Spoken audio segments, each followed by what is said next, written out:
Bon, ben voilà, on fait une vidéo. On a fait une vidéo sur comment éviter un conflit en tant qu'individu et voilà. Mais maintenant, je voudrais aussi expliquer un peu me donner mon point de vue, du moins, sur comment se crée un conflit. Comment un conflit peut arriver.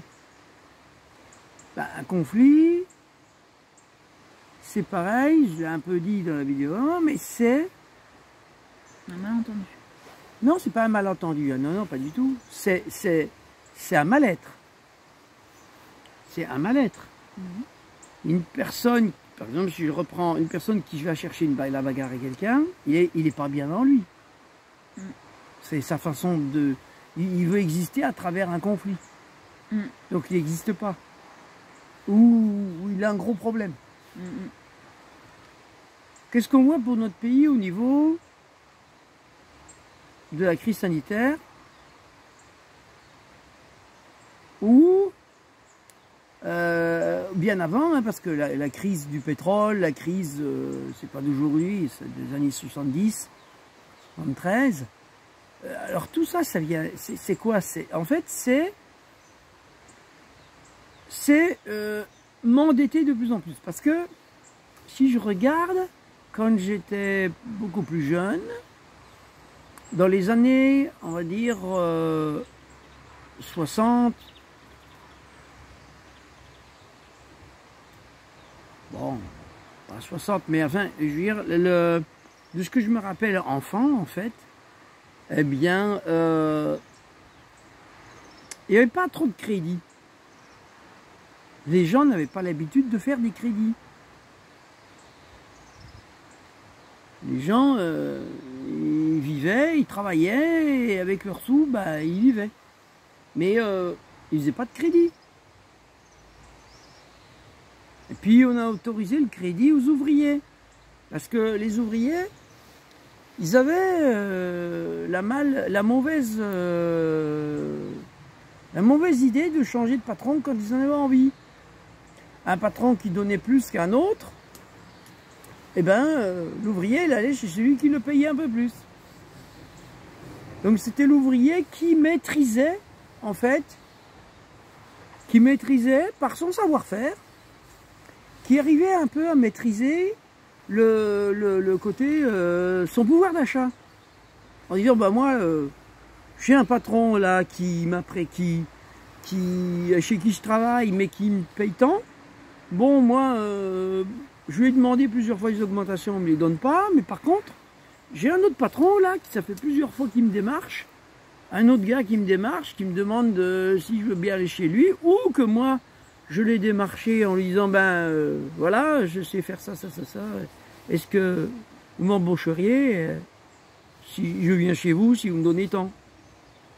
Ça marchait bien, ça. C'est-à-dire, il y avait une promotion, on va dire, sociale et de pouvoir d'achat qui était chaque individu se promouvait auprès de patrons. Ça marchait bien, mais il n'y avait pas trop de chômage à l'époque. Il n'y avait pas trop de... Voilà. Donc on a autorisé le crédit aux ouvriers et on a commencé à créer aussi un peu le chômage, hein. C'est pas quelque chose qui s'est créé tout seul, ça, le chômage. Quelque chose que pour moi, on a voulu créer. Ça veut dire que ça fait une crise, ça veut dire que ça donne peur aux gens de perdre leur boulot. J'ai peur de perdre mon travail, pas retrouver. De perdre donc tout mon pouvoir d'achat. Donc là, ça a commencé, c'est-à-dire à s'endetter. Et je fais des crédits. Comme je ne peux pas changer pour m'augmenter mon salaire, bon ben, et qu'on m'autorise un crédit, je vais faire un crédit pour pouvoir augmenter mon train de vie. On a inversé le problème, quoi. Donc on a autorisé aux gens à faire de plus en plus de crédits, de s'endetter de plus en plus. Ça fait un pays qui s'endette de plus en plus. Et aujourd'hui, ben, qu'est-ce qu'on voit dans la crise sanitaire? On voit une Europe qui est très endetté, avec les Américains très endettés et beaucoup de pays riches qui ont des dettes par-dessus la tête, à ne plus savoir quoi en faire. Oh. Ça rend très agressif. C'est le mal-être. Plus j'ai de crédit, plus j'ai un mal-être. Pourquoi? Parce que je ne peux plus décider de ce que je veux faire. Si on revient au niveau d'un individu, une personne qui a beaucoup de crédit va s'obliger à travailler. Il ne peut pas perdre son emploi. En aucune façon. Ce qui veut dire qu'il y a beaucoup de gens qui se sont fait vacciner pour ne pas perdre leur emploi, pour pouvoir continuer à payer leur crédit. Hein. Donc, parce que la vaccination n'a jamais été obligatoire. Hein. Sauf que tous les gens qui ne voulaient pas perdre leur pouvoir d'achat, leur machin et tout, ils se sont fait vacciner. Hein. Donc, mais elle n'est pas obligatoire. Hein. Donc, ça veut dire quoi? Ça veut dire que on crée à la longue une peur qui fait que cette peur rend agressif. Ça rend agressif. Je dois devenir de plus en plus agressif pour tenir le coup. Je dois tenir le coup pour continuer à travailler dans un monde de plus en plus agressif aussi. D'accord? La crise économique, elle est très, très agressive aujourd'hui. Donc,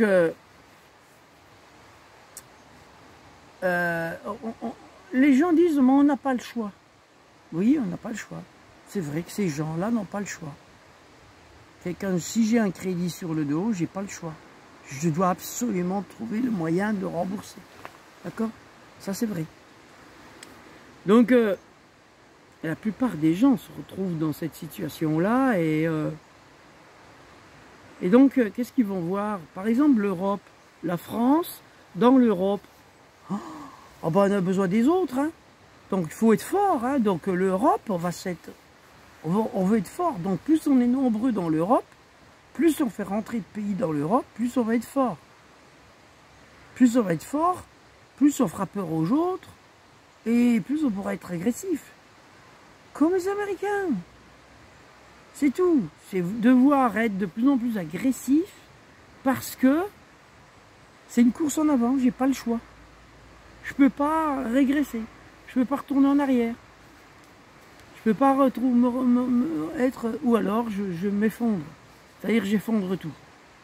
Pour me retrouver sans crédit, sans machin, je dois accepter de vivre comme nous on vit aujourd'hui. Avec pas grand-chose. Tout abandonner, un maximum de choses. Pour plus avoir de crédit. Donc, eh oui, et tout le monde n'est pas prêt à faire ça. Par contre, beaucoup de gens qui n'ont pas voulu se faire vacciner, eux, ont été prêts à perdre leur emploi, même sans indemnité, et à faire autre chose. De se prendre en main pour faire autre chose. Il y en a beaucoup aussi. Alors comment on pourrait appeler un monde, je ne parle pas d'une nation là, mais d'un monde qui devient de plus en plus agressif et qui est de plus en plus agressif pour l'individu, pour une personne en tant qu'individu, qui n'a plus le choix, qui n'a pas le choix, dans un monde comme ça. Les jeunes d'aujourd'hui qui n'ont pas le choix. Parce qu'on est dans un monde qui dit, laissons à nos enfants un monde pour demain, hein, avec le climat, avec machin. Qu'est-ce qu'on veut laisser aux nos enfants en fait? Est-ce que nos enfants, on veut leur laisser quelque chose? Ou est-ce qu'on est en train de aussi les détruire, nos enfants, par rapport à vouloir les vacciner depuis tout bébé? Qu'est-ce qu'on cherche à faire? À les détruire aussi? Donc, c'est un monde qui est très, très, très violent. Et pour moi, c'est l'intellect, la guerre du cerveau, encore une fois. Parce qu'on regarde, hein, qu'est-ce qui est le plus manipulable? ce qui est le plus manipulable chez l'humain, c'est le cerveau, l'intellect. C'est qui? Si on regarde, par exemple, les Américains n'ont pas réussi ce qu'ils voulaient faire dans les pays arabes. Leur imposer une démocratie, hein, à leur façon. Parce que la démocratie, pour moi, ça ne veut rien dire. Les mots ne veulent plus rien dire aujourd'hui. Pour moi, la démocratie, c'est les démons dans la crasse, qui veulent entraîner avec eux, dans leur crasse, une majorité de personnes. Donc, il y a une abeille. Une abeille qui est sortie de mots. Qui veut des câlins comme le chat. Oui, oui, qui veut peut-être se réchauffer aussi, parce que là... Ah oui, hein. Donc, merde, j'en étais où? Démocratie. Ouais, alors les Américains qui n'ont pas réussi à faire ce qu'ils voulaient dans les pays arabes, ben, qu'est-ce qu'ils ont fait? Google, ben, ils ont manipulé les masses d'intellectuels à travers les téléphones pour faire le printemps arabe. Les pays arabes, le printemps arabe, ça leur a amené une démocratie?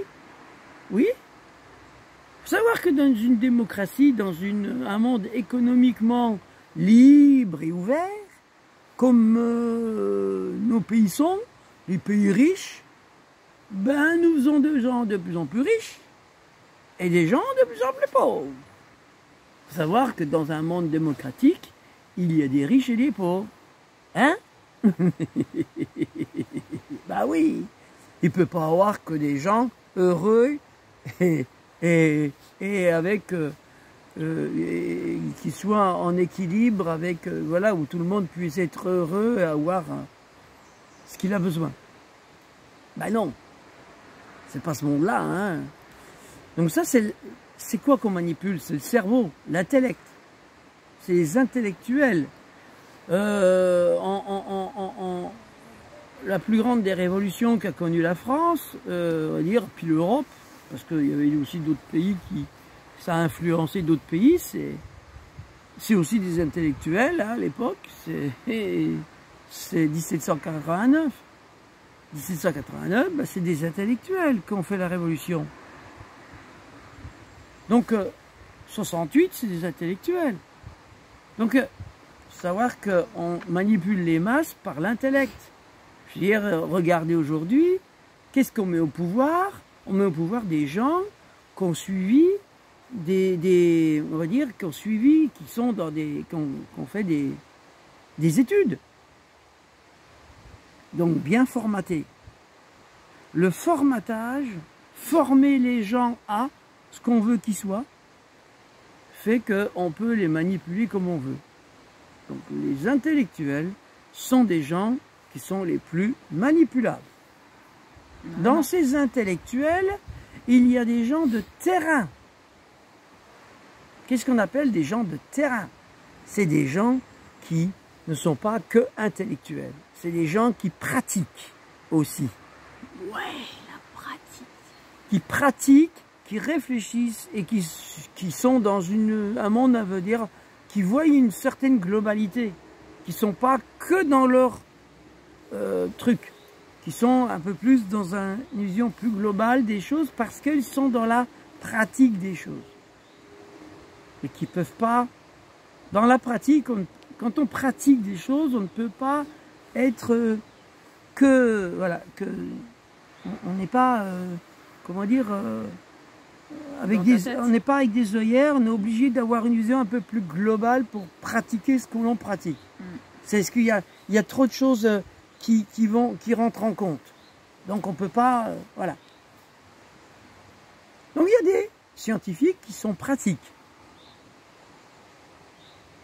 Et les scientifiques qui sont que intellect. Ceux qu'on a vus sur les télés et tout, sont plus souvent des intellects. Ceux qu'on a moins vus ou qu'on a vus mais qui étaient très attaqués, comme par exemple, on va dire, Raoul ou d'autres, sont des gens qui pratiquent aussi. Donc, ils sont dangereux, ces gens qui pratiquent, parce qu'ils ne sont pas que intellectuels, ils sont moins manipulables. D'accord? Ils sont moins manipulables. Moi, je suis un autodidacte, et en tant qu'autodidacte, je m'écoute, et je ne suis pas du tout manipulable. Et je pratique plein de choses. Donc, c'est ça, c'est dire, et être dans la... c'est-à-dire, quand je pratique des choses, je suis aussi beaucoup plus au contact des sources, de la source des choses. La source des choses fait que j'ai la globalité de la vision entre la source et le résultat de ces pratiques, fait que j'ai une vision globale que beaucoup de gens n'ont pas. Ce qui fait que beaucoup de gens ont des œillères, ne voient qu'une partie de cette pratique, on va dire, quelle qu'elle soit, de la source au résultat. Ben, y a des gens, ils vont en voir qu'un morceau. Et ils ne vont voir qu'à travers ce morceau-là. Donc ils sont perdus, ils sont dans l'incompréhension. Donc ça peut créer aussi des conflits. Parce que si vous avez des gens qui discutent entre eux, mais qu'il y en a un qui a la partie là, que l'autre a la partie là, et que l'autre a la partie là, ça crée des conflits. Ça fait un rébut, quoi. Ah oui, chacun va dire, moi je suis dans la croyance là, et puis moi je suis dans la croyance là, et moi je suis dans la croyance là. Bah oui, mais si vous regardez bien, tous ensemble, vous avez la croyance vous avez tout, mais plus ou moins. Et il faut soit on rentre en conflit, discute et on rentre en conflit, non c'est moi qui ai raison, c'est moi qui ai raison sur le bout là, bah ça fait que mais non, c'est moi qui ai raison. Ça fait des conflits. Alors que si on se dit à un moment donné, ah mais attends, toi ce que tu dis, et moi ce que je dis, ce que lui dit, est-ce que là, mais bon sang, ça se met bout à bout. Ah bah peut-être, oui. Il y a souvent ça se met bout à bout. C'est ce qu'on appelle une synthèse. Refaire la synthèse, voilà. Mais si les gens se butent bah, ça fait un conflit. D'ailleurs, c'est pour ça que la crise sanitaire économico-sanitairo-politico, je sais pas comment dire. Eh ben, ça fait du conflit parce que, oui, effectivement, ça oppose des gens qui ne veulent pas être d'accord. Ils ne veulent pas s'accorder des choses. Alors que moi, la première chose, c'est la source. D'où vient la source de ce conflit? Déjà, elle est peut-être économique. Et dans cette crise économique, je veux arriver à créer une crise ailleurs pour que... voilà. Donc, peut-être que les Chinois deviennent dangereux et avec une manière économiquement, ils deviennent peut-être dangereux, les Chinois, ce qui fait que faut peut-être nous foutre des bâtons dans les roues pour que, voilà. Donc, la crise, c'est pas pour rien que ça a démarré en Chine, hein, c'est une crise sanitaire. Elle a peut-être été un peu provoquée par quelqu'un d'autre. Hein. Je dirais pas qui. Mais bon, on n'est pas loin. Hein. Bon, voilà. Donc, bah, j'avais envie un peu de parler de ça parce que, voilà. On est aujourd'hui amené à devoir regarder la source de chaque problème, d'où il vient, la source du conflit. Ben, la source du conflit, elle vient. Qu'est-ce que j'ai fait de moi? Qu'est-ce que je... Et ça vient de très loin parce que c'est l'esclave en nous, hein? J'ai pas le choix, donc je dois travailler pour vivre, donc je dois me travestir, je dois me vendre mon âme au diable pour un peu d'argent, je dois... Donc tout ça a fait que d'une manière globale, ben, chacun, et puis même des pays, des endroits, comme les Inuits, qui vivaient sur eux-mêmes, comme des petits peuples qui vivaient sur eux-mêmes, dans des petites tribus et tout, et qui se mettent à voir les jeunes qui préfèrent aller vers un pays ou vers des endroits, des grandes villes plus civilisées. Mais, parce que qui dit, oh là là, tu vas faire des études plus manipulables, plus machin, donc, et moins autonomes. Parce que des enfants d'Inuit, par exemple, ou des enfants qui vivent en Amazonie et qui vont aller à l'école pour apprendre des choses, sont en fait plus manipulables et moins autonomes. Ils vont désapprendre comment ils vivaient en autonomie dans le milieu qu'ils vivaient. Donc ils vont perdre cette autonomie-là pour acquérir, on va dire, un savoir-faire pour être dépendant d'un système et devenir l'esclave d'un système. C'est con, hein? C'est con. La source, elle est là. Déjà, elle est là. Nous devons donc quoi faire pour sortir de ça? Ben si, il y a des choses à faire. C'est retrouver son autonomie. Déprogrammer et réapprendre comment vivre d'une manière simple. De toute façon, on va être obligé. On va être obligé. Regardez le pétrole, regardez, si on regarde tout, et à un moment donné, on va être obligé de dire, bah on arrête, hein. La décroissance, bah, on va la faire, hein. Obligé ou en étant d'accord. Décroissant. Oui, décroissant. On va manger des croissants. Ouais. Donc voilà, on est dans une civilisation qui est en pleine décroissance. Donc c'est une décroissance rapide. Ça veut dire qu'on va croître dans un autre sens en fait. Tu as l'impression qu'on décroît, mais en fait tu vas croître en toi en fait. Tu vas décroître à l'extérieur. Oui, la décroissance extérieure va te faire grandir en toi. Mais ouais, c'est la croissance intérieure. Oui, hein, ça va nous obliger à grandir, hein, à devenir plus fort à l'intérieur de soi. Du coup, les croissants, tu vas plus aller les chercher à l'extérieur, tu vas les créer en toi. Oui. C'est un gain d'énergie. Hein. Tu vas te sentir il n'y aura plus besoin d'aller chez le boulanger. C'est ça. Bah oui. Bah, c'est pratique. Hein. Bah oui. On va reprendre le temps. Mais à l'intérieur de faire tout. Hein, de faire tout. Comme faisaient les civilisations simples. Voilà, que ce soit les Inuits qui faisaient tout, les petites tribus qui faisaient tout. Bah nous, on va refaire les petites tribus qui font tout. De A à Z pour subvenir à ses besoins. Sans avoir de crédit avec l'extérieur. Hein? Sans être en dépendance des autres. Alors, il y en a qui vont dire, bah non, mais une tribu, ils sont codépendants. Je dis non, ils sont interactifs. Pour moi, ils sont interactifs. Ils ne sont pas codépendants ou interdépendants. Pas vrai, pas pour moi. Ils sont interactifs. Chacun a sa place. Chacun a ses savoir-faire. Elle partage aux autres. C'est pas être codépendant, ça. Non, non. Le monde moderne est codépendant et interdépendant. Oui, le monde moderne, oui. Puisque chaque personne qui sait faire quelque chose, mais n'est pas autonome. Donc, évidemment, il a besoin des autres. Une tribu a besoin des autres, mais, par exemple, si une personne venait à se retrouver tout seul, bah, comme il a vu, une tribu, c'est jamais très nombreux. Hein? Il n'y a pas grand monde. Donc, il y a beaucoup de tri et plein de buts. C'est plus facile. C'est plus facile de savoir-faire, d'avoir appris avec les autres le savoir-faire de chacun que dans un monde comme, par exemple, ne serait-ce qu'un pays, hein, ou apprendre ce que tout le monde fait dans un pays. À part de faire le tour de France comme faisaient les... La France, c'est qui faisait ça, les trucs là, les trucs des métiers là. On ne me rappelle plus comment ça s'appelle, l'école, les arts et métiers et tout.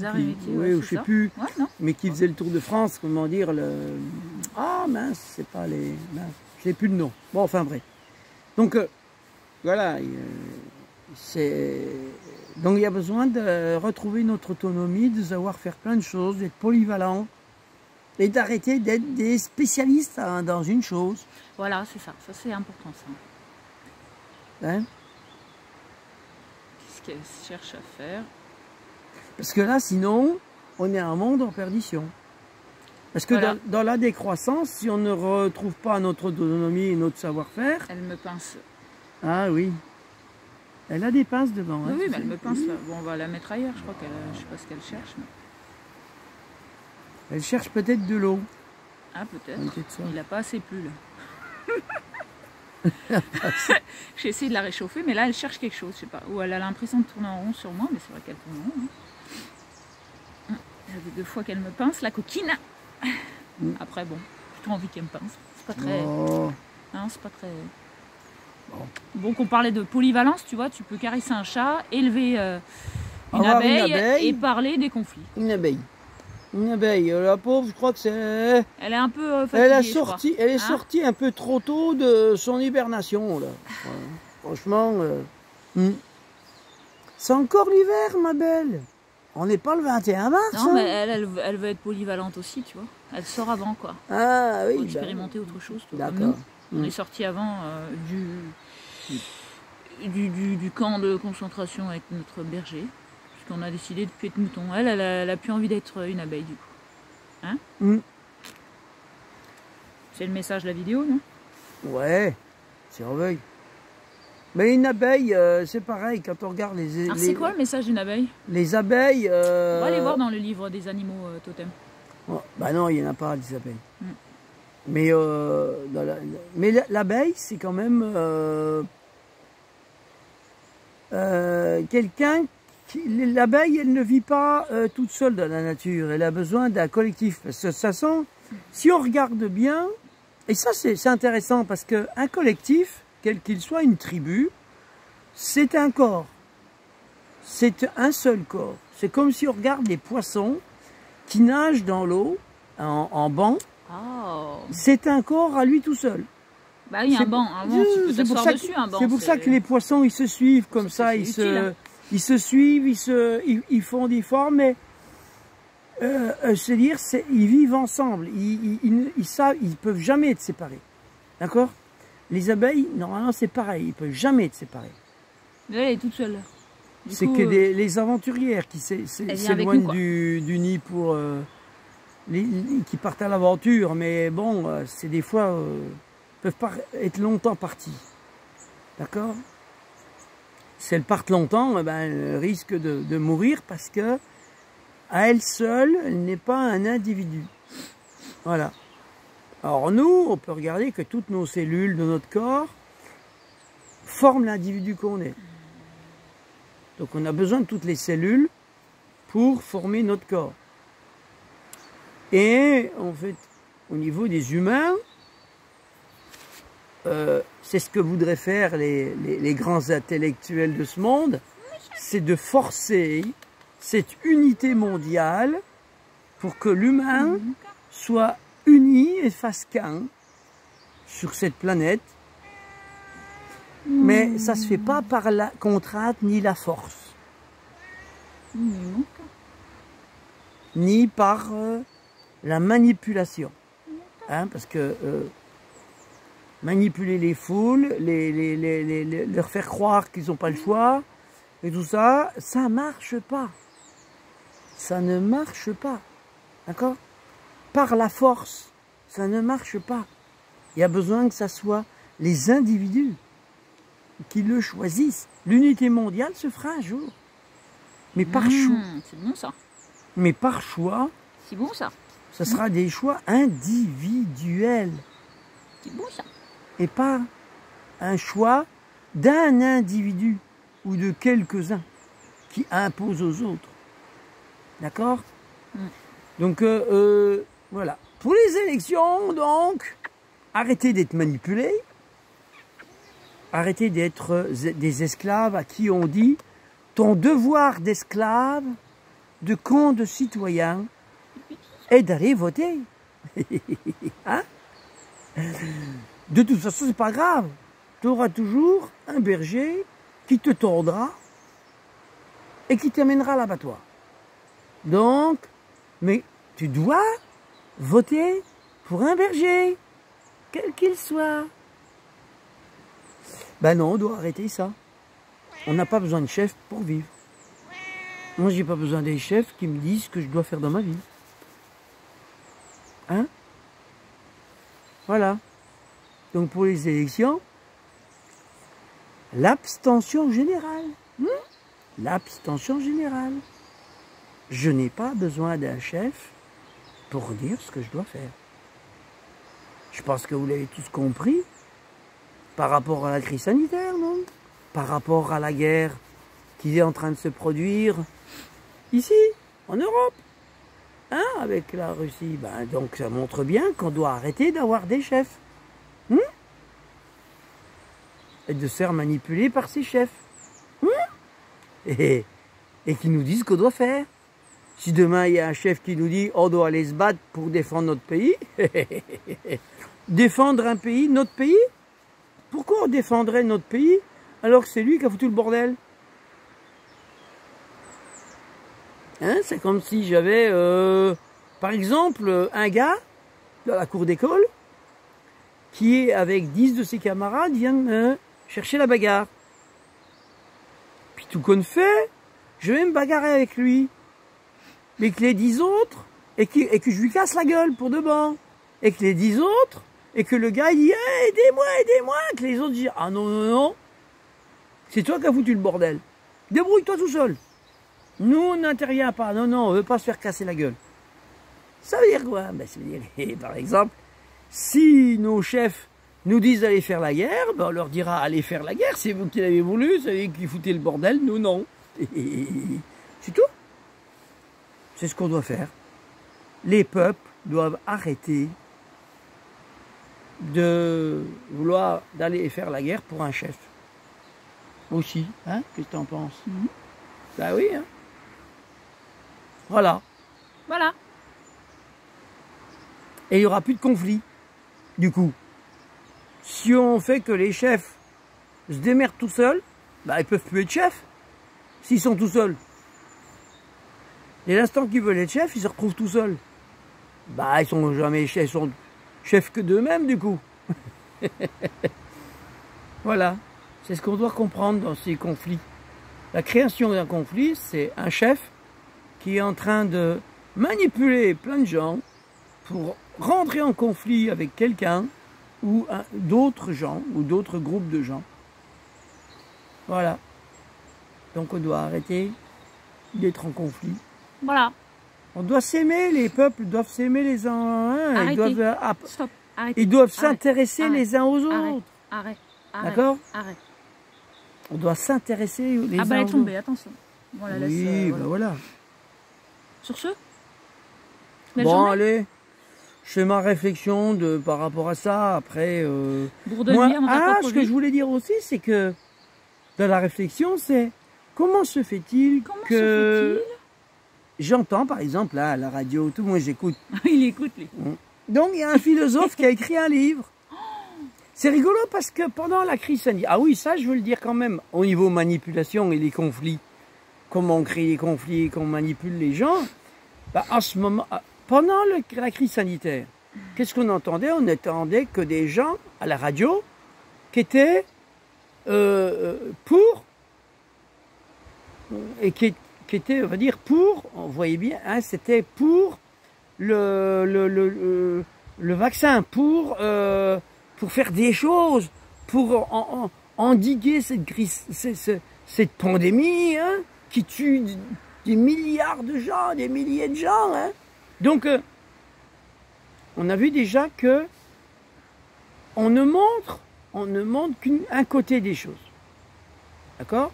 On montre que ce qu'on veut bien montrer par rapport à ce qu'on veut où ça aille. Donc ça, c'est déjà de la manipulation en soi. Parce qu'on ne montre pas tout. Hein? Là maintenant, qu'est-ce qu'on montre au niveau de...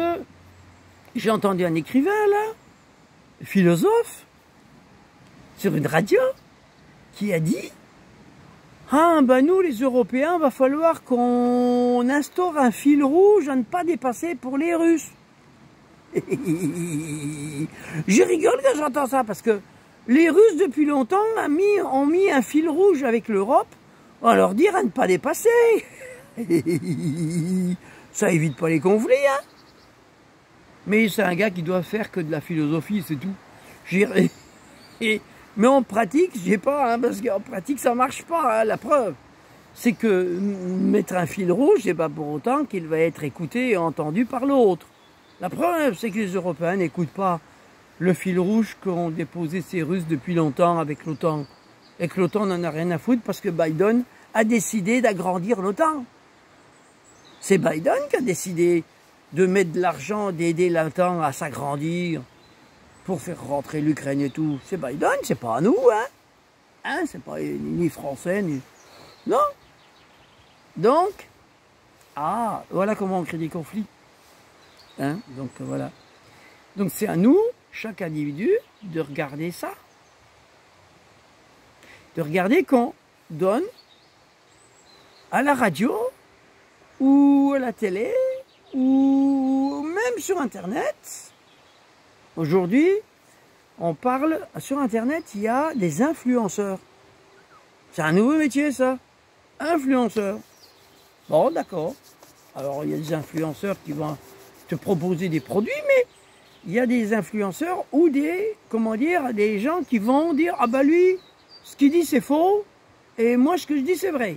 Donc, c'est, comment dire, c'est cassé, c'est-à-dire là où on essaye de dire des choses vraies qui ne veulent pas être dites, qui veulent être cachées pour manipuler les gens, on va dire, ah bah là, les fake news, hein, les fameuses fake news, hein, donc, eh ben c'est fake news, c'est-à-dire que tout le monde fait des fake news. Il y a des gens qui sont payés pour envoyer des informations pour détruire des vraies informations, Annie. Ouais. Les gens deviennent fous. C'est-à-dire que le cerveau rentre en conflit. Donc comment on crée un conflit intérieur? Ben, c'est en ayant plusieurs sources d'informations qui vont brouiller les cartes, comme on dit, hein?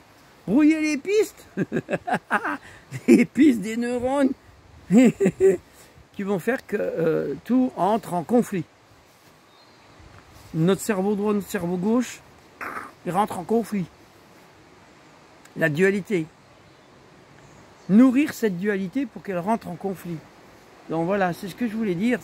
Et donc, c'est être attentif à l'intériorité de soi et ressentir ce que je ressens, moi, de juste ou de faux, par rapport à moi.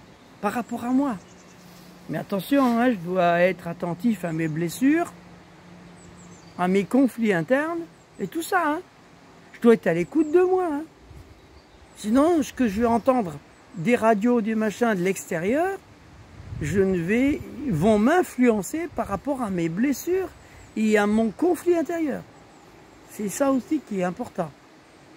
Je dois être très à l'écoute de moi, de mes conflits à l'intérieur de moi, pour que je ne rentre pas en conflit par rapport à ce qu'on me dit de l'extérieur. Voilà. Donc voilà, ça demande un exercice comme ça. Voilà. Merci. Merci, Bye bye. Bye bye.